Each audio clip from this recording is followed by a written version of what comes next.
자, 그럼 본격적인 오늘 순서를 소개해드릴까 하는데요. 이분은 문화평론가이시자 12만 8천여 명의 팔로워를 보유하고 계신 대표적인 트위터 유저시죠. 대한민국 오피니언 리더 중 한 분이신 진중권 교수님을 모시고 여러분과 함께 고흐의 자화상과 순수 예술이라는 주제로 강연을 청해 듣도록 하겠습니다. 여러분 큰 박수로 맞이해 주시기 바랍니다.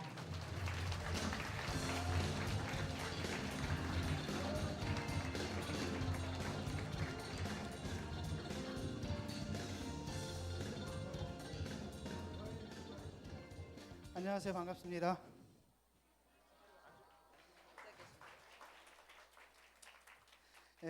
T-소셜 프로젝트에 함께 해주신 여러분 감사드립니다. 라고 주최 측에서 말하라고 저한테 사주를 했습니다. 그래서 먼저 말씀드리고요. 제가 오늘 주제 짧은 시간이기 때문에 1시간 안에 여기 전시된 모든 작품에 대해서 말씀드릴 수 없을 것 같고, 오다 보니까 고호 그림이 걸려 있더라고요. 그래서 고호의 작품에 대해서 말씀드릴까 합니다. 하지만 아실 거예요. 고호에 대해서 굉장히 많은 클리셰들이 있죠.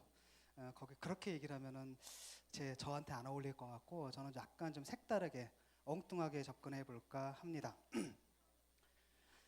제목은 고호의 자화상이라고 했고요. 사실 고호라는 사람은 아마 여러분들이 고호를 좋아하는 것은 여러 가지 이유가 있겠지만 아마도 전기 때문일 거예요.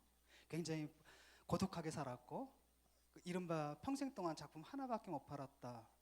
그리고 결국은 죽은 다음에 이제 비로소 인정받았던 불운한 화가. 그럼에도 불구하고 그 광기와 싸우면서 계속 예술론을 불태웠던 그런 화가. 사실 전기가 될 만한, 전설이 될 만한 모든 요소들을 다 갖췄죠. 근데 사실은 고호가 한 점만 판 건 아니라요. 공식적으로 기록된 것만 한 점이고 한 10점 정도는 팔았습니다. 그리고 또 고호가 화가의 전형이라고 보시면 안 됩니다. 대부분의 화가들은 잘 먹고 잘 살았습니다. 거의 90% 이상은 잘 먹고 잘 살았고, 고호처럼 불운했던 화가는 거의 없습니다. 그래서 아마도 고호가 죽은 다음에 아주 얼마 안 돼가지고 고호의 작품이 이제 인정을 받습니다. 파리에서 이미 인상파 화가들이라든지 그때 뭐랄까 그 파리의 그 화가들에 의해서 이미 인정을 받았고요. 화가들 사이에서는. 그래서 그 그림값도 엄청나게 뛰기 시작합니다. 그러면서 어떤 일이 벌어지냐면은 본격적으로 고호의 그 전설을 만들려는 이론적인 작업들 또는 문학적인 작업들이 시작이 됩니다. 그래서 아마 오늘날 우리가 갖고 있는 고호의 관념은 바로 그것과 관련이 있을 거예요. 한마디로 말하자면 만들어진 신화로서의 고호. 그 아직까지 여러분들 머릿속을, 또 제 머릿속을 사로잡고 있는 고호의 이미지일 겁니다. 저는 그래서 오늘 그렇게 접근하고 싶진 않고요. 좀 다른 관점에서 접근하고자 합니다. 먼저 클리셰에 대해서 말씀드릴게요. 고호, 그럼 미술사에서 고호가 이제 어떤 취급을 받고 있느냐, 어떤 위치를 차지하고 있느냐. 사실은 고호가 속한 그 그룹을 흔히 우리가 뭐라고 얘기하냐면 포스트 임프레셔니스트, 그래서 후기 인상주의라고 합니다. 아마도 이제 고전 회화에서 현대 회화로 넘어가는 그 이행이 인상주의에서 시작해가지고 인상주의 프로젝트를 훨씬 더 급진적으로 몰고 갔던 아마도 신인상주의, 아마 수에라나 신약, 우리가 전묘파라고 알고 있는 그 사람들. 그 다음에 바로 뒤를 이어서 나오는 고흐하고 고갱, 그리고 무엇보다도 세잔, 이렇게 됩니다. 그래서 고흐는 고갱과 더불어, 고갱 세잔과 더불어서 현대예술, 그러니까 고흐 같은 경우는 상당히 고전예술에 속하면서 동시에 현대예술에 속하는 그런 과도기적 현상이고요. 그런 의미에서 또 다른 한편으로는 현대예술의 태동에 중요한 역할을 했다고 볼 수 있습니다. 먼저 이미지를 볼까요? 이게 이제 인상주의죠. 인상주의에서는 벌써 형이 해체되기 시작합니다. 여러분 오르세 미술관에 가면 저거 있죠?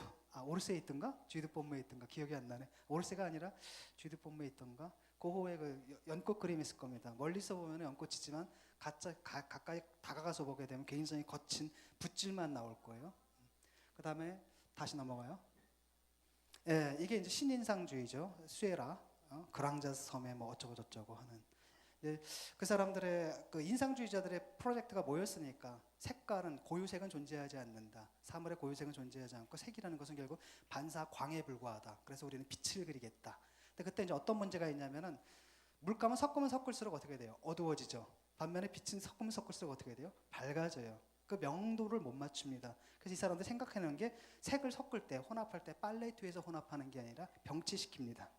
병치시켜가지고 녹색이다 그럼 파랑과 노랑을 섞는 게 아니라 파란색, 노란색 하나 이렇게 병치시켜서 섞는 걸 우리 눈에서 이루어지게, 그게 흔히 말하는 포인틸리즘이라고 말하는 점묘파라고 할 수 있습니다. 그게 신인상주의죠. 또 하나 넘어가 보세요. 신의학 같은 경우에는 아마도 고호도 바로 직접적으로 이런 이제 신인상주의들의 기법에서 영향을 받았을 겁니다. 넘어가 보세요. 마티스라는 사람이죠. 현대회화를 최초의 현대화가라고 할 수 있는 사람이 이제 마티스입니다. 마티스 같은 경우에도 보시면 아시겠지만 전형적으로 포인틸리즘, 쉽게 말하면 신인상주의 전통에 속해 있는 걸 볼 수가 있습니다. 다음이요. 고갱 같은 경우. 여기서 우리가 주목해야 될 것은 뭐냐면은 색깔을 한번 보세요. 색깔이 굉장히 그 사물의 자연색하고는 전혀 관계가 없죠. 쉽게 말하면 눈에 보이는 대로 칠한 게 아니라 마음에서 느껴지는 대로 칠하는 거예요. 쉽게 말하면 고흐, 고갱 이 사람들이 했던 역할 중에 하나는 뭐냐? 예술론을 재현론. 쉽게 말하면 예술적인 이미지는 뭐냐? 밖에서 안으로 들어오는 거였거든요, 원래. 내 눈을 통해서 들어온 바깥의 이미지를 이렇게 넘는 건데, 이게 아니라 뭐가 되는 거예요, 이제? 저게 내 안에서 바깥으로 나가는. 그래서 impression이 아니라 I am im 안으로 들어오는 게 아니라 expression 안에서 바깥으로 나가는 거. 이게 이제 고전 회화와 현대 회화를 나누는 기준인데, 그런 그 결정적인 그 일보를 내디디는 사람이 바로 이제 고흐나 고갱 같은 사람입니다. 그래서 그 다음이요. 뭐 아시겠죠, 이런 것들. 이게 사실 눈에 보이는 색깔이라기보다는 훨씬 더 강렬하죠. 느껴지는 대로의 색이기 때문에 여기서 확실히 임프레션에서 익스프레션으로 넘어갔다는. 더 이상 고흐는 그렇기 때문에 쇠라나 시니아가 아직도 임프레셔니스트지만 네오 임프레셔니스트지만 이 사람들은 더 이상 임프레셔니스트가 아닙니다. 익스프레셔니스트라고 할 수 있겠죠. 그 다음으로 한번 넘어가 보세요. 사실은 고흐는 고흐의 그 표현주의적인 색채, 아마도 저는 그래요. 미술관에 가게 되면 아마도 그런 거 느끼실 겁니다. 정작 미술관에서 원작을 봤을 때 애기해하는 경우가 많아요. 왜냐하면 요즘 사진이 너무 좋아가지고. 그런데 가끔 가다가 참 안 되는 게 뭐냐면 사진으로 못 받아내는 어떤 색감들, 특히 이제 고흐라든지 이런 사람의 그 파란색 같은 거, 이런 것들은 정말 이건 사진으로 담기 힘들다, 이런 느낌이 들 겁니다. 그런 색채 해방, 쉽게 말하면 고흐나 고갱이 했던 그 색채 해방이 나중에 이제 마티스에 의해서 이제 받아들여져 가지고 오늘날 현대회에 초석을 놓게 되는데, 그 색감에서 굉장히 중요한 색채 해방에서 굉장히 중요한 역할을 했던 게 당시에 일본 회화입니다. 우키요에라는, 쉽게 말하면 세속의 뭐랄까 덧없는 세속의 그림이라는 뜻이라고 그러더라고요. 우키요에가. 당시에 이제 일본이 개항을 하면서 이런 일본애가 판화, 오늘날 그 만화와 비슷한 이런 성격의 판화들이 대거 파리로 몰려옵니다. 그때 이제 그 수입상들이 하여튼 거의 몇십만 장씩을 갖고 와서 뿌렸다 그러더라고요. 심지어는 고깃간에서 푸주간에서 고기 싸줄 때 저런 그림 이렇게 싸주기도 했다고 하도 흔하다 보니까, 그래서 수많은 사람들이 저것도 컬렉션을 합니다. 아마 여러분들 파리에 가시게 되면 그 모네 정원이 있을 거예요. 저기 좀 떨어진데 거기 가보시면 그 별장에 몽땅 다 일본 목판화로 장식되어 있는 걸 볼 수 있습니다. 고흐도 당연히 그랬고, 고흐는 굉장히 여기서 그 색감에 굉장히 영향을 받은 것 같아요. 그래서 실제로 이런 그림들을 그리기도 했습니다. 다음이요. 이게 바로 이제 흔히 자포니즘이라고 그래요. 불어로 이제 자퐁이잖아요, 일본에서. 자포니즘, 일본주의라고 하고, 특히 이제 아시아 예술이 유럽의 현대 예술에 끼친 아주 결정적인 역할이라고 할 수 있겠죠. 안도 히로시게, 또 그 유명한 호쿠사이 같은 사람들의 작품들. 하지만 보통 그래서 우리가 이제 이렇게 얘기를 하죠. 고흐 같은 경우에는 이런 강렬한 색감이 결국 누구한테 영향을 주었느냐? 마티스한테 영향을 주었다라는 거죠. 마티스와 야수주의자들. 그래서 아마 여러분 그 유명한 사건 아시죠? 마티스가 다 함께 마티스인가요? 그림 한번 보세요. 아니, 세잔이고 그 다음 한번 넘어가 보세요. 예. 마티스 같은 경우에 조금 색깔 보세요. 막 색깔이 이상하죠? 전에 눈에 보이는 색깔이 아니고, 그림을 이렇게 그리다 당시에 이제 평론가들한테 굉장히 비판을 많이 받았습니다. 미쳤냐 뭐 이런 식의. 왜냐하면 평론가들은 당연히 이 임프레션이잖아요. 이 그림이라는 건 바깥에 있는 걸 그리는 거잖아요. 안에서 나가는 게 아니라. 당연히 그런 비판을 받았지만, 여기서 우리가 뭘 알 수 있냐면 형과 색, 그림을 이루는 요소가 결국 뭐예요? 두 가지거든요. 형태하고 색깔입니다. 드로잉과 채색이에요. 근데 이게 옛날에는 밖에 보이는 대상을 재현하는 임무에 종속되어 있었다면 굳이 재현하지 않아도 돼. 내가 그림이 왜 바깥에 있는 대상의 윤곽을 닮아야 돼? 그럴 필요 없어. 내 그림의 색채가 왜 바깥에 있는 대상의 색깔을 닮아야 돼? 그럴 필요 없어. 내가 스스로 자유롭게 조용해서 자유로운 형태, 자유로운 내가 느끼는 대로 그 색깔을 부여하자. 이게 이제 현대 회화죠. 바로 이제 그때 그 마티스의 이 색감의 영향을 이 색채 해방에 결정적인 영향을 준 게 이제 고흐나 고갱 같은 사람이었다라고 보통 얘기가 됩니다. 그리고 또 한편으로는 또 뭐가 있었냐면 세잔 같은 사람, 좀 뒤로 한번 들어가 봐요. 세잔의 그림 같은 경우에는 뭐가 많아요? 시점이 많습니다. 네, 시점이 많아요. 그래가지고 이런 다시점을 갖다가 왜 그러냐? 내가 여러분들 보고 있잖아요. 원근법적으로 보지 않습니다. 원근법에 소실점 딱 찍어놓고 이렇게 보지 않아요. 어떻게 봐요? 여기 보고 여기 보고 여기 보고 여기 보고 이렇게 보거든요. 그러니까 세잔은 그걸 생각한 거예요. 원근법으로 그린 그림이 내가 실제로 보는 세계하고는 다르다라는 겁니다. 그렇기 때문에 어떻게 했느냐? 여기서 본 거, 여기서 본 거. 그러니까 여러분들 내가 이렇게 사진을 찍고 그럼 다 포커스가 다르겠죠. 그걸 하나로 합성해 보세요. 그럼 사진과 사진이 어긋날 거예요 아마. 그걸 갖다 얼기설기 엮어서 하나 구축한 게 세잔느입니다. 그런데 이제 거기서 한 걸음 더 나가면 그걸 뭐하러 구축을 해야 되냐? 따로따로 가자 아예. 그러면 이제 큐비스트가 되겠죠. 바로 그렇기 때문에 하나는 형태의 해방, 그러니까 그 다음에 색채의 해방, 그리고 원근법의 공간의 해체, 이게 바로 이제 현대라고 할 수가 있습니다. 어쨌든 그래서 마티스와 피카소 이 두 사람이 현대 회화에 초석을 놓았다라고 한다면 특히 고흐 같은 경우에는 이제 마티스가 색채 해방을 이끄는데 결정적인 역할을 했다고 할 수 있습니다. 다음으로 넘어가 보죠. 이게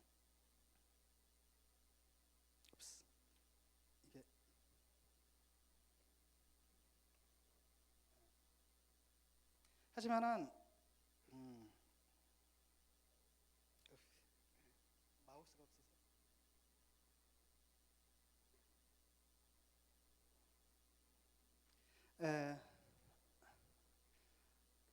그래서 이제 고흐가 일반적으로 마티스의 야수주의, 그 다음에 이제 독일의 표현주의자들한테 굉장히 큰 영향을 끼쳤다 이렇게 얘기를 합니다. 이게 이제 미술사에서 흔히 말하는 저 클리셰예요. 늘 그렇게들 얘기합니다. 물론 제가 그런 얘기를 반복하려고 이 자리에 나온 건 아니고요.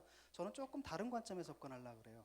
고흐가 끼친 영향을 이런 사람들한테 찾는 게 아니라 조금 더 멀찌감치, 예를 들어서 몬드리안 같은 사람에 대한 영향, 그리고 아일랜드의 화가 있죠. 프랜시스 베이컨이라고. 프랜시스 베이컨과 한번 연결시키는, 사실은 이렇게 접근하게 되면 상당히 뭐랄까 독특한 접근이기 때문에 이런 식의 접근 방법이 예를 들어서 미술사 책에 실리기는 힘들어요.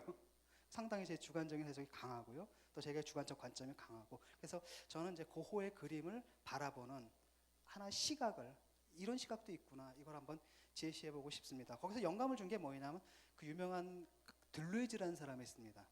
갓다리 들루이즈. 이름만은 많이 들어보셨을 거예요. 프랑스의 철학자죠. 이 프랑스의 철학자가 쓴 책 중에 천개의 고온이라는 책이 있는데 그 중에서 재미있는 구조를 발견했습니다. 제가 그대로 인용을 해볼게요. 얼굴과 풍경의 상보성 안에서 하나를 다른 것으로 구성하라. 그것들을 채색하라. 그것들을 완성하라. 얼굴과 풍경의 교본들은 예술의 영감을 준다. 건물이나 마을이나 도시, 기념물이나 공장, 이것들은 건축이 변형시키는 풍경 안에서 얼굴로서 기능한다. 회화는 얼굴에 따라 풍경을 위치시키고 하나를 다른 하나처럼 취급함으로써 그 운동을 역전시키기도 한다. 영화의 클로즈업은 얼굴을 하나의 풍경으로 취급한다. 불어로 이제 풍경의 페이사주라고 합니다. 그 다음에 얼굴은 비사주죠. 그래서 그걸 하이픈으로 엮어서 페이사주, 비사주라는 말을 써요. 얼굴 풍경, 풍경 얼굴. 여기서 제가 영감을 좀 받았습니다. 이제 본격적으로 한번 들어가 볼까요? 자화상에 대해서. 사실 화가의 자화상은 굉장히 오래전부터 존재해 왔습니다. 중세 때도 있어요. 중세 때 보면은 예수님이 이렇게 크게 들어 있고 한 사람이 조그맣게 무릎 꿇고 이렇게 있습니다. 그 사람이 누구냐? 그 그림을 그린 화가예요. 그러니까 중세 때 화가들 이름이 없었잖아요. 자기 모습을 거기다 그려놓고 한마디로 예수님에 대한 충성, 예수님에 대한 신앙을 고백하는 방식으로 그려놨습니다. 근데 본격적인 의미에서 근데 얼굴은 참 구별이 하기 힘들어요. 왜냐하면 중세 예술은 개성은 없거든요. 전형 오늘날에가 기계화 같았습니다. 공예. 그래서 모든 그림들을 기르는 기법에 따라서 이렇게 기술적으로 그려졌기 때문에 거기서 개성을 찾기는 어려운데, 나름대로 그 사람 개인을 알아볼 수 있는 형태의 자화상이 등장한 건 당연히 르네상스 이후부터입니다. 근데 최초의 자화상들은 어떤 거냐? 오늘날 우리가 보는 그런 자화상이 아니라 일반적인 그림 속에다 화가가 자기 얼굴을 그려넣어요. 어딘가에. 근데 그걸 찾는 방법 간단합니다. 쭉 보다가 나랑 눈 맞는 놈, 그 놈이에요. 왜 그럴까요? 한번 생각해 보세요. 거울을 보고 그러니까 당연히 눈이 맞겠죠. 하지만 그 전의 형태는 어땠냐면은 화가가 눈이 안 맞춰집니다. 화가가 어떤 역사적 사건이 있잖아요. 예컨대 콘스탄티노플이라는 도시를 함락해서 그게 뭐 기독교 도시가 되었다. 성지 예루살렘을 한번 예루살렘 성지를 뭐 다시 빼앗았다 이런 사건이 있잖아요. 그러면 그 신성한 사건이거든요. 그런 사건인데 화가가 자기로부터 한 1000년, 뭐 2000년, 때로는 몇백 년 떨어진 그 과거로 자기를 타임머신을 타고 들어가서 거기다 자기 자신을 집어넣어요. 그럼 왜 그러느냐? 내가 지금 그림으로 전달하는 사실을 생생하게 그림으로 전달하는 이 묘사하는 사실을 마치 자기가 목격이나 한 것처럼 그런 효과가 있습니다. 근데 그때 화가의 눈은 뭘 보고 있어요? 사건을 보고 있습니다. 그러니까 그 신성한 사건에 참여하는 방식이에요. 그러다가 갑자기 화가가 다른 사람들이 그러고 있어 혼자서 딱 해가지고 관객을 보고 있어요. 그럼 뭐예요? 이 사건에서 떨어져 나온 겁니다. 그러니까 그때는 뭐냐면 옛날에는 그 그림 자체가 뭐였습니까? 화가의 자화상에 들어있다 하더라도 객관적 주제예요. 뭔가 객관적인 건데 이제는 뭐가 슬슬 주제가 돼요? 화가가 여긴 관심 없고 오히려 관객을 보면서 이게 주제가 독립되기 시작합니다. 그래서 나중에는 뭐냐? 오로지 화가만 등장해요. 그 유명한 게 캔버스 앞에서 딱 팔레트 들고 붓 하나 탁 들고 서 있는 모습 있잖아요. 이것이 이제 르네상스 후기 한 16, 17세기에 가면 이제 그런 것들이 등장하기 시작합니다. 그래서 화가의 자화상이 굉장히 중요합니다. 왜냐? 근데 그러니까 자화상이라는 게 등장하려면은 일단은 주체성이 마련되어야 돼요. 중세 예술은 다 애노니머스합니다. 익명이에요. 그렇죠? 중세 예술가들은 뭐예요? 중세 때는 개인주의가 없었습니다. 신앙 공동체의 이론일 뿐 개인주의가 없었습니다. 그렇기 때문에 중세 장인들은 다 익명입니다. 중세 후기로 가면은 약간씩 이름들이 등장하는데 완전한 이름으로 등장하는 게 아니라 이니셜만 등장해요. 예를 들어서 제가 이름이 진중권이다 그러면 C. 그래서 그 사람들은 약간 개성이 있어서 미술사가는 구별합니다. 이 사람 스타일을.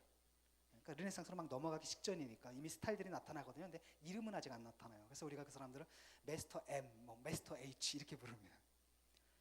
그 자화상이 주제가 된다면은 이 화가 자신이 중요한 사람으로 여겨져야 돼요. 쉽게 말하면 개인주의가 발달해야 된다는 얘기입니다. 한마디로 근대의 주체라는 개념, 근대 철학에서 말하는 주체라는 개념이 등장해야 자화상이라는 것도 하나의 장르가 될 수 있는 겁니다. 근데 재밌는 건 뭐냐면 자화상이라는 게 그림은 그렇잖아요. 다른 걸 그리잖아요. 그렇죠? 근데 화가가 누굴 그려요? 자기를 그리죠. 이거 영어로 말하면 재귀 동사가 되죠. 이렇게. 그래서 철학의 성과 같아 반성이라고 그래요. 내가 내 자신을 들여다보는 것, 그게 반성 철학이라고 합니다. 근데 근대 철학은 경험주의든 그렇고 합리주의도 그렇고 세계를 알기 전에 일단 뭐부터 알아라? 소크라테스가 말한 거. 너 자신을 알아라. 그러니까 예컨대 세계가 의식에 주어진다면 내 정신에 주어진다면 세계를 알기 위해서 뭐부터 점검해야 돼요? 정신을 점검해야 된다는 겁니다. 그래서 재귀적인 형태를 띠는데 그걸 우리가 반성이라 그래요. 다시 돌아온다. 리플렉션 된다. 그래서 반성 철학 이래 근대 철학의 핵심적인 구조라면은 이걸 제일 잘 보여주는 게 바로 자화상이다라고 볼 수 있습니다. 그러니까 화가들한테도 굉장히 중요한 거예요. 화가는 회화적으로 탐구하잖아요, 자연을. 하지만 가장 중요한 탐구는 역시 뭡니까? 무엇에 탐구예요? 나 자신에 대한 탐구라는 거. 그래서 자화상이라는 게 굉장히 중요한 의미를 갖습니다. 그 중에서도 고흐의 자화상이 굉장히 큰 의미가 있죠. 왜? 여러분 자화상하면 떠오르는 화가들 이름 한번 대보세요. 제일 먼저 떠오르는 게 누구예요? 고흐예요. 그 다음에 아마 렘브란트 정도 떠오를 겁니다. 그렇죠? 고흐라는 사람에서 자화상에 관한 의미가 어떤지 짐작할 수 있을 겁니다. 사실 자화상에 가서 제가 한번 글을 쓴 적이 있습니다. 근데 제가 주목했던 건 뭐냐면은 이런 거예요. 근데 너무 합리적이지 않아요? 이렇게 이런 틀은 화가가 자신을 인식한다. 근데 고흐라는 사람한테는 그래서 잘 어울리는 것 같지가 않아요. 왜? 어떤 사람입니까? 그 사람이 자기 귀까지 잘라버렸던 사람이고 광기에 휘말렸던 사람이고 이 사람 그림을 딱 봐도 이게 이렇게 좀 제정신 가진 사람이 그렸다라고 보기에는 좀 뭔가 어떤 이상한 느낌이 들어올 겁니다. 그래서 고흐의 자아 탐구는 상당히 다른 방식이었을 거라고 짐작이 되죠. 그래서 제가 옛날에 한번 그 자화상에 대한 강연을 하고 책도 쓴 적이 있습니다. 그래서 그 중에 이제 일부 내용을 한번 소개해 보세요. 이거 한번 보세요. 마그리트 그림이에요. 어떤 시도에 따르면 자화상의 종류를 신경 생리학에서 말하는 창난증 있죠. 창난증의 종류하고 딱 맞아 떨어진대 자화상의 유형이 그 중에 하나입니다. 어떨까요? 저희가 내가 어느 날 딱 원래는 어떻게 보여야 돼요? 사람 얼굴이 보여야 되잖아요. 근데 거기 뭐가 보여요? 뒤통수가 보이죠. 이런 것 갖다가 자기상 지각 현상이라고 그래요. 내가 내 자신을 보는 겁니다. 예를 들어 볼게요. 저 이제 직접 겪었는데 우리 마누라가 있는데 그런 얘기를 하더라고요. 어렸을 때부터 자기 머릿속에 어떤 영상이 있는데 어떤 영상이냐면은 욕조가 있잖아요. 욕조에 물이 가득 차 있고 어떤 조그만 여자아이가 코를 박고 이렇게 떠 있더래요. 그래가지고 그게 항상 영상에 남아서 그냥 그런가 보다 하다가 어느 날 중학교 때인가 엄마한테 물어봤대요. 그래서 엄마, 내 머릿속에 이런 영상이 남아 있었는데, 그때 이제 자기 언니가 육고인데 혹시 육고가 옛날에 이렇게 머리 코 박고 이렇게 한 적 있었냐고 했더니 아, 그런 사건이 있었는데 근데 그게 육고가 아니라 너야. 뭔지 아시겠죠? 자기상지각 현상 섬뜩하죠? 자, 바로 이런 거예요. 그래서 자기상지각 현상에서 크게 세 가지 종류가 있습니다. 하나는 배오이예요. 그건 뭐냐면은 오배인가? out of body expression이니까 out of body expression OB입니다.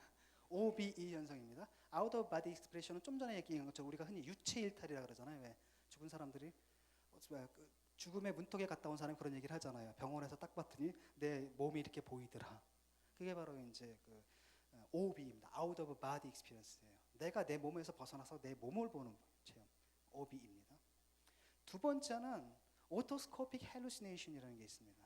그건 뭐냐면 내가 보는데 아까는 내가 내 몸 안에서 빠져나와서 보는 거잖아요. 그게 아니라 나는 지금 여기 있어요. 내가 내 몸 안에 있는데 바깥에 또 한 놈이 있는 거예요. 그냥 우리가 왜 도플갱어라고 하잖아요. 도플갱어라고 합니다. 그런 체험 한번 해보고 싶어요? 하실 수 있습니다. 제가 간단한 방법을 가르쳐 드릴게요. 12시에 초를 하나 구하세요. 화장실에 들어가세요. 불을 끈 채. 촛불을 켜세요. 그럼 화장실 거울에 자기 얼굴이 비치겠죠. 그 상태에서 한 3분만 계속 틀어지게 보세요. 그럼 그 영상이 아마 여러분 자신으로 여겨지지 않을 겁니다. 아시겠죠? 그런 체험.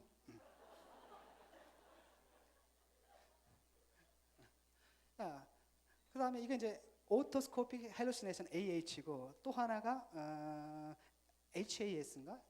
잠깐만요. 이게 워낙 그 전문 용어들이라서 제가 컨닝을 좀 해야 됩니다. 또 하나는 HAS라고 합니다. 그건 뭐냐? 히오토스코픽이라고 하는데 히오토스코픽이라는데 그건 뭐냐면 내가 내 자신을 봐요. 우리가 1번은 뭐였습니까? 내가 내 몸 바깥에서 나를 봤죠. 하나는 두 번째는 내가 내 몸 안에서 나를 봤죠. 또 하나. 세 번째는 내가 나를 보는데 저놈이 내 안에 있는 건지 내 밖에 있는 건지를 헷갈리는 경우예요. 그걸 모르는 경우. 이게 이제 히오토스코픽이라고 합니다. 한번 다음 넘어가 보죠. 잘 보세요. 그 유명한 벨라스케즈의 자화상입니다. 자화상은 아니고 이제 시녀들이라는 작품이죠. 라스 메니나스라는 유명한 작품인데 저기 보면 벨라스케즈가 보일 겁니다. 보이죠? 그런데 화가가 좀 자기 안에 집어넣었죠. 저런 영상은 어떤 영상이에요? 유체 일탈해서 내가 내 몸을 보는 듯하죠. 이런 유형이 바로 OBE 유형입니다. Out of Body Experience. 장난증에서요. 그럼 두 번째 유형은 어떤 것인가? 한번 보죠. 다음 보세요.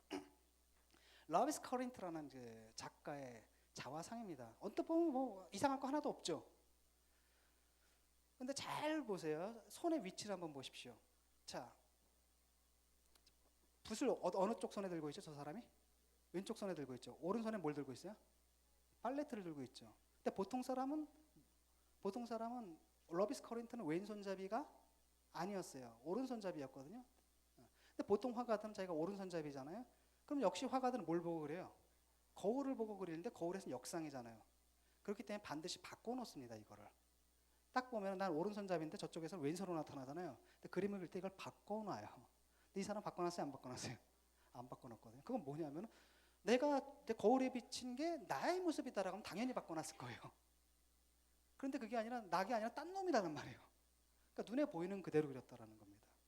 그러니까 어떤 느낌이냐면 내가 저놈이 지금 거울에 비친 저 이미지가 사실 내 이미지야. 근데 나는 왼손잡이가 아니잖아. 그러니까 당연히 바꿔놔야지. 이렇게 돼야 정상인데 그게 아니라 딱 봤는데 보이는 그대로 그렸다는 건 뭐냐면 저걸 나의 반영상으로 인칭하는 게 아니라 나와는 또 다른 인격으로 봤다는 거예요. 나랑 똑같지만. 이게 바로 이제 두 번째 유형. 오토스코픽 헬루시네이션 유형의 자화상이라고 할 수가 있습니다. 그 다음 한번 넘어가 보죠. 세 번째 HAS 같은 경우에는 히오토스코픽 같은 경우에는 어떤 거냐면 주로 그 자화상 보면 거울을 이용한 자화상들이 꽤 많이 등장할 거예요. 그런 유형이 대부분 여기에 속합니다. 그럼 왜 그러냐? 여기 보면 군프라는 사람의 작품인데 가운데 서 있는 게 누구예요? 실물입니다. 근데 저 사람 얼굴이 있어요, 없어요? 얼굴이 없죠. 가장 실질적인 게 거기에 뭐였습니까? 실물이에요. 그런 다음에 이 사람이 뭘 보고 있어요? 옆을 통해서? 저쪽이 거울입니다. 그 다음에 거울을 본 다음에 뭘 그려요? 예. 그러니까 이게 상당히 재밌는 구조죠. 실물이 있고 거울에 반영상이 있고 그 반영상을 또 한 번 베낀 거예요. 카피의 카피. 가장 실제적인 건 뭡니까? 저 사람이죠. 서 있는 사람인데 문제는 뭐냐면 그 사람은 얼굴이 없어요 지금. 황당하게도. 그럼 그 사람 얼굴은 어디 있느냐? 양쪽에 있죠. 양쪽에 있습니다. 그럼 어느 게 진짜 얼굴이냐? 잘 보세요. 저 잘 안 보이는데 눈을 보잖아요. 눈을 보면 눈이 똑같지가 않습니다. 제가 살짝 눈을 흘겨가지고 저 거울을 바라봐요. 근데 거울은 누굴 보겠어요? 화가를 바라보고 있겠죠. 그러니까 이게 따로따로 놉니다. 마치 내가 거울에 딱 섰는데 내가 이렇게 눈을 돌렸거든요. 근데 쟤는 그냥 나를 안 돌리고 그냥 봐요. 아니면 내가 이렇게 딱 걔를 보고 있는데 얘가 눈을 슬쩍 돌리고 있는 거예요. 뭐 왜 공포 분위기네 거의 뭐. 근데 도대체 그럼 어느 게 진짜냐라는 거예요. 제 모습은 어느 거냐 헷갈리죠. 이런 상태가 바로 HAS, 히오토스코피 현상이라고 할 수 있습니다. 이 부분은 결국은 뭐야? 자기상 지각의 이 창란증이죠. 이 창란증의 세 유형하고 뭐예요? 자화상의 세 유형이 재밌게도 딱 일치합니다. 그럼 고호는 왜 어떨까? 한번 볼까요? 자, 고호에 지금 보시면 이게 그 유명한 그 발작 직후에 그려진 거라는 건 금방 알 수 있죠. 뭐 때문에 알아요? 귀가 없잖아요. 근데 고호가 자른 건 무슨 귀예요? 왼쪽 귀입니다. 근데 지금 여기서 무슨 쪽 귀예요? 오른쪽 귀거든요. 그건 뭐냐면 거울에 보이는 그대로 그렸다라는 거. 만약에 화가라면은 바꿔놨을 거라는 거, 좌우를 안 바꿔놓고 그대로 그렸다는 겁니다. 이건 바로 뭐예요? 우리가 봤던 두 번째 현상. 쉽게 말하면 AH죠. Autoscopic Hallucination이라고 할 수가 있습니다. 자, 이렇게 볼 수 있어요. 자, 그 다음에 이제 다시 넘어가서 이런 창란증 말고 또 다른 종류의 지금 창란증이 있는 것 같아요. 아까도 얘기했던 페이사주, 이게 계속 나오나요? 우리가 지금 순서를 바꾼 것 같아. 계속 한번 봅시다. 보는 자화상들을. 예. 예. 아까 얼굴 풍경이라고 얘기했죠. 풍경 얼굴이라고 했죠. 16세기, 그러니까 마니에리스모하고 바로크 시대 때 저런 종류의 그림들이 유행을 했습니다. 저걸 흔히 뭐라 하냐면 인형 풍경이라고 그래요. 사람 모습의 풍경이다. 그래서 anthropomorphic landscape라고 합니다. 여기 보면은 풍경인데 그 안에 뭐가 있어요? 얼굴이 있죠. 이런 거 제일 잘하는 사람이 누구냐면 달리예요. 살바도르 달리. 그 사람의 이름은 편집증적 방법이라는 게 있습니다. 그래가지고 어느 사진이 있는데 원주민들이 오두막에 앉아 있는 사진이거든요. 그걸 갖다가 옆으로 딱 세우면은 그 사람 얼굴이 나타나요. 이걸 잘 봐요. 여러분들도 아마 이제 민감한 사람 있을 겁니다. 예민한 사람들. 어디선가 계속 누군가 나를 계속 보고 있어요. 느낌이 계속 안 좋아요. 아무도 없는데 나를 보고 있어요. 딱 보면 소켓이 딱 나를 보고 있다라든지. 뭔지 아시겠죠? 이렇게 얼굴이 이렇게 뜩뜩뜩 이런 것들. 그러니까 달리가 굉장히 능했던 사람입니다. 편집증적 방법이라고 불렀던 그런 건데 얼굴 풍경이 글자 그대로 있습니다. 그다음 또 하나 볼까요? 아주 대표적인 풍경으로서의 얼굴, 얼굴로서의 풍경 이런 것들. 아마도 들레이즈 갓다리가 얘기를 할 때 쉽게 말하면 풍경은 얼굴이다, 얼굴은 풍경이다 이런 얘기를 할 때 제가 생각에는 이런 그림들의 영향을 받았을 것 같아요. 저게 봤을 겁니다 아마. 자, 고흐는 어떤가요? 고흐에 대해서 한번 얘기를 해볼까요? 고흐는 어떤가? 사실 고흐에게서도 잠깐만요.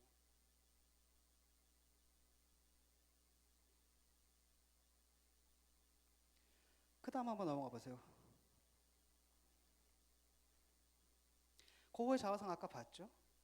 고흐의 자화상을 보게 되면 아마 그 굉장히 많은 요소들이 있는데 우리가 봤던 그 아마도 포인틸리즘에서 유리한 이 사람의 그 그림을 보게 되면은 그냥 선과 면으로 이렇게 하는 게 아니라 굉장히 짧은 선들이 이어져요. 바들이. 그렇죠? 이게 막 물결처럼 막 이렇게 나갑니다.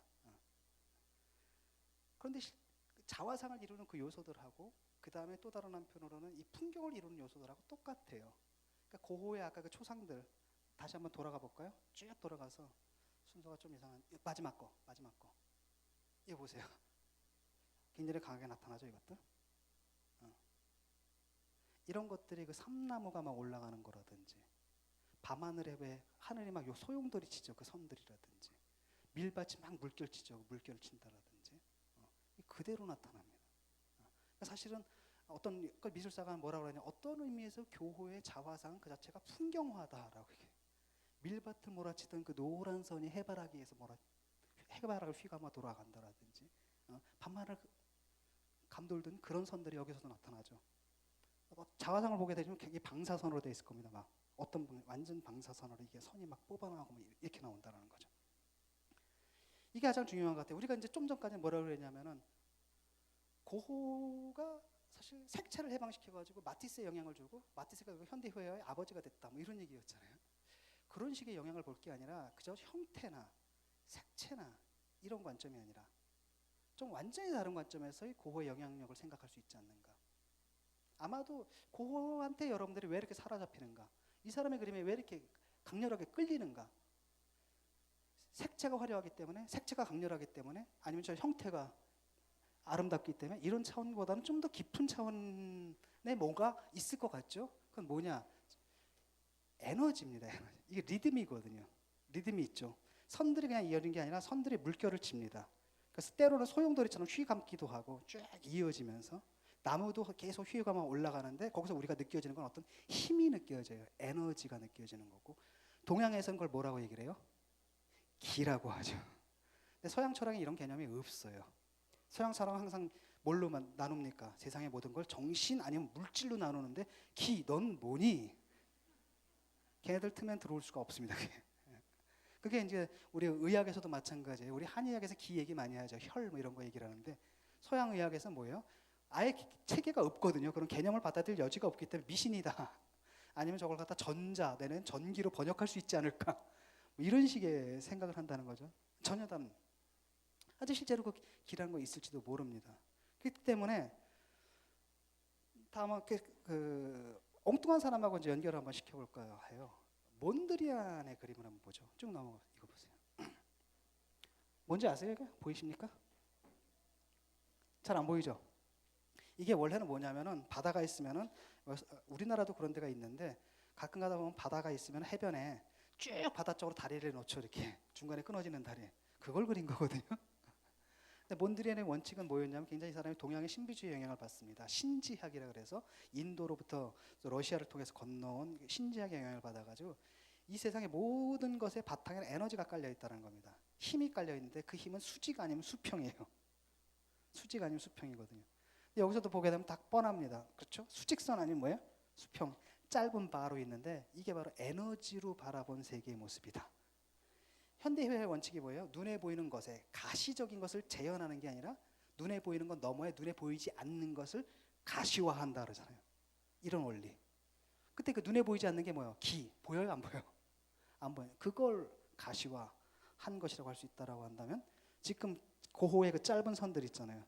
짧은 바로 이어지는 그 에너지를 갖다 표현한 그 리듬, 그 에너지의 리드미컬한 에너지를 가지고 얼굴을 그리고 풍경을 그리고, 쉽게 말하면 얼굴이든 풍경이든 에너지라는 면에서는 동일하다라는 거죠.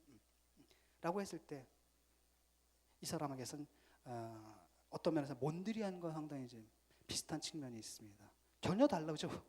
다르지만 어떤 맥락에서 이렇게 상통을 합니다. 자, 그 다음으로 한번 넘어가 볼까요? 또 한 사람을 좀 소개시켜주고 싶습니다. 프랜시스 베이컨이라는 아일랜드의 화가가 있어요. 이 사람 작품에 저 리움에도 하나 걸려 있습니다. 아마 여러분들 보시면 아마 끔찍할 거예요. 그러니까 대충 보면 이게 고기인지 사람인지 동물인지. 그러니까 아마도 이 사람 그림체가 어떤 거냐면, 교통사고 당해서 처참하게 망가진 시체 모습 같은 거 있죠. 물론 이 사람은 그건 자기는 뭐 재난이나 전쟁이나 뭐 테러 이걸로 인해서 산산이 찢겨진 신체를 재현한 게 아니다라고 얘기를 하고 있지만, 실제로 어떤 고깃덩어리가, 정체를 할 수 없는 고깃덩어리가 이렇게 그려져 있습니다. 이런 그림을 그리는 사람입니다. 근데 재밌게도 이 사람이 한때 갑자기 반고흐 프로젝트를 해요. 그래가지고 지금 고호의 모습을 지금 그리고 있습니다. 그 다음이요. 이런 식의 반고흐 프로젝트를 하고 있습니다. 그다음 한번 또 넣어보죠. 이게 이제 고호가 그린 자화상이죠. 이 사람이 그리게 되면 어떻게 그리느냐? 이렇게 그려요. 예. 그러니까 유명하죠. 그 교황 그림. 벨라스케즈가 그 교황을 이 사람이 또 이렇게 그린 적이 있거든요. 굉장히 비슷하죠. 근데 재밌잖아요. 근데 어떤 면에서 질 듈레즈가 이 사람 굉장히 높이 평가해요. 감각의 논리라는 책에서 그걸 쓰는데, 왜냐하면은 이제까지 화가들은 기존의 현대 화가도 그렇고 기본적으로 뭐의 문제냐면 지각의 문제거든요. 퍼셉션의 문제예요. 근데 아무도 감각을 그리지 못했다는 겁니다. 그러니까 감각과 지각이 어떻게 다르냐? 한번 생각해 보세요. 내가 이걸 딱 만졌거든요. 맞죠? 이게 뭐예요? 마이크죠. 그랬는데 제가 이렇게 딱 만졌거든요. 근데 처음에 아까 만질 때 시원했어요. 그건 뭐예요? 감각입니다. 예를 들면 여러분들이 이걸 만져보세요. 더듬어서 이게 뭐지? 단상이네? 이렇게 하면은 그건 뭐예요? 지각의 문제입니다. 지각은 지식의 문제예요. 아이덴티파이 하는 겁니다. 뭐가 뭐냐? 그런데 그게 아니라 이게 아무런 상관없이 뭔진 모르지만 느낌이 좋아, 부드러워, 시원해, 내지는 뜨거워, 이런 거, 이건 봐요. 뭐예요? 감각이에요. 쉽게 말하면은 지각이란 건 뭐냐? 감각 자료가 들어오잖아요. 그럼 받아서 어디로 올려요? 머리로 올려요. 그래서 판단의 재료로 삼습니다. 뭐다 이렇게 판단하는 거예요. 이건 꽃이다, 새다, 누드다, 풍경이다, 등등등등등등. 근데 감각은 그게 아니라 판단으로 가는 게 아니라 어디로 내려요? 감각 자료를 신체로 내립니다. 그러니까 굉장히 정신적인 거예요. 여태까지 예술이라는 건 뭘 다뤘느냐? 아마도 보면 예술의 여러 장르가 있지만 어떤 예술이든지 두 가지 감각에 호소할 거예요. 하나가 뭐예요? 시각. 또 하나는 음악은 뭐예요? 청각이잖아요. 후각 예술 있어요? 없죠. 후각 예술이 존재한다면 그 향수 있죠. 소설에 나오는.